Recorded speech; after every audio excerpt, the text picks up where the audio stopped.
Over the last 12 months, I've sent over 10,000 cold emails building backlinks for my clients and my own website. So I figured, why not make a video showing you exactly what I've learned? That way you have tons of tips and tricks for link building outreach without having to send 10,000 cold emails yourself. But before we jump into the video, please make sure you subscribe, smash a like on the video, and make sure you leave a comment if you have any questions about link building outreach. So one of the things that I learned about doing cold email outreach was that not all content is ideal for this type of link building, okay? So for example, if you have any product pages or Amazon reviews, these probably aren't going to get any links from cold email outreach simply because they have so much commercial intent, i.e. you're trying to make money from them, right?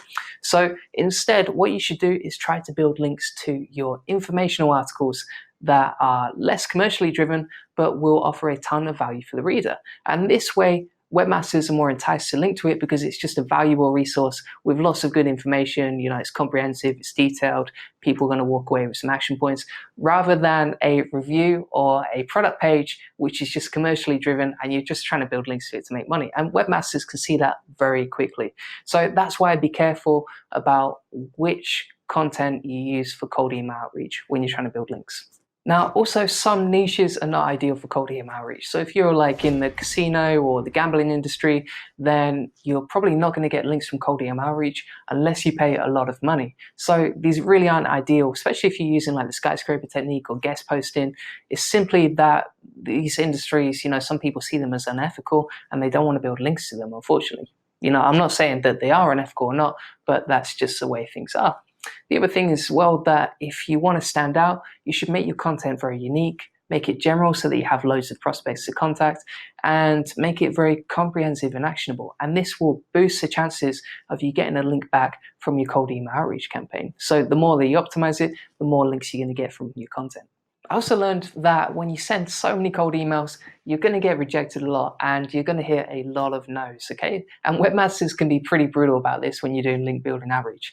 So just be prepared for that and expect that a lot of people are going to say no. Some aren't going to be happy that you're contacting them, and that it's just a numbers game here, okay? So there are people out there who will link to your content, but you've got to filter through all the other stuff as first. So, you know, you might have to send like 100 emails before you get one link back. So just be prepared to get rejected a lot, and know that even though you do get rejected, those links that you do finally build are going to be 100% worth it. So you just have to keep going, don't give up. And even if the first 50 people say no, just keep going until you get to that yes. But why do we get rejected so much when we do cold email outreach? Well, it's simply because there's a lot of competition out there, okay? So webmasters might receive like 10 or 20 cold email outreach emails per day by other people asking for a link or trying to build links in a similar way to you. So what can you do to stand out? Well, essentially, you know, make your content and the copy in the email, you know, really quirky, make it stand out, make it funny, include some puns, some jokes, do whatever you can to make sure that your email stands out and it's got the best chance of getting a reply to it. What I also learned is that outreach is definitely not dead. And if you read a lot of articles or blogs or even videos online, then you'll find that a lot of people don't believe outreach works anymore, especially when it comes to link building. But the truth is, there are loads of websites that will link to you. You know, there's thousands of people waiting out there to give you a link back to your site if you approach them and if you just get in touch with them. The simple thing is that you have to ask. You know, they're not just going to knock on your door and give you a backlink. So outreach isn't dead. There's loads of opportunities there. But the truth is that you're going to have to filter through. So for example, you might send 100 emails, get one backlink back, but that's just a numbers game you're playing when it comes to link building outreach. Now, a lot of people will ask you for money for a link. So they'll offer you a paid opportunity for a link, but they might charge 20, 30, maybe $100 or even $200 for a link on their site. So what can you do about that? Well, it doesn't necessarily mean that you have to pay for the backlink. You know, there is some negotiation there. And I found on a lot of instances that I may not have to pay for a link. In fact, what I can do instead is incentivize getting a link back. So I could offer them a reciprocal link or a guest post or even some sort of help or service in return for a backlink. And there's loads of ways you can negotiate a free backlink even if the webmaster asks for money up front. Now, why do webmasters ask for money? Well, it's essentially because there's a commercial opportunity there. They know how valuable a backlink is, and therefore they know that people are willing to pay money for it, and good money too. They could charge like $100 or $200 per backlink if they have a really authoritative site. Now, even if you do pay for a link, just know that it's a negotiable price, and that most webmasters don't know the true value of a backlink on their site. So they may start at like $200 or $300, but you can negotiate them all the way down to like $50 or $40 or even $30 per link. So rates are very negotiable, and you don't have to settle for the first price they give.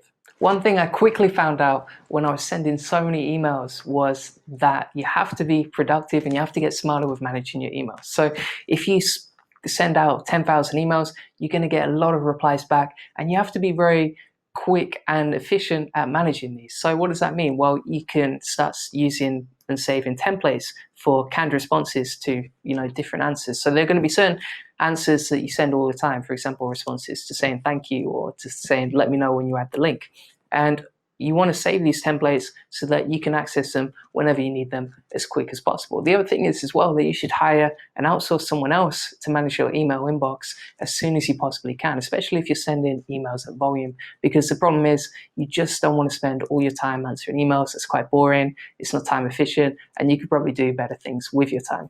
And finally as well, I would only check your email inbox once per day when it comes to managing your emails. So, you could sit there all day waiting for replies back, playing email ping pong, but at the end of the day, that's not the best use of your time. It's not productive, and you can quickly waste hours doing that. So that's why I recommend just checking your email inbox once per day.